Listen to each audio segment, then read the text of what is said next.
Hey guys, what's up? I'm Vinek and I'm going to tell you why you shouldn't follow every logo design trend out there. Stick around.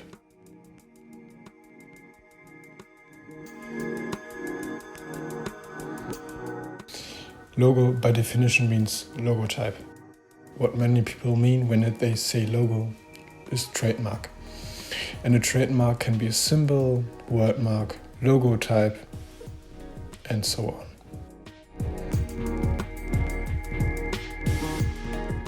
A logo is the visual representation of a company and a brand.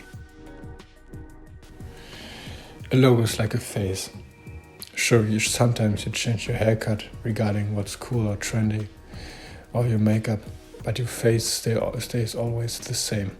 And that's good, because when you would change your face, your friends and any other person wouldn't recognize you anymore.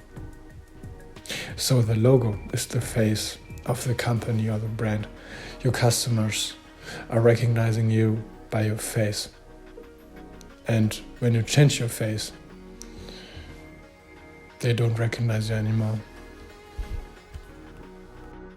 Sure, you can change the look or how you mock up your logo or your corporate identity regarding to what's trending, but you never change the logo itself. The logo should be able to sustain.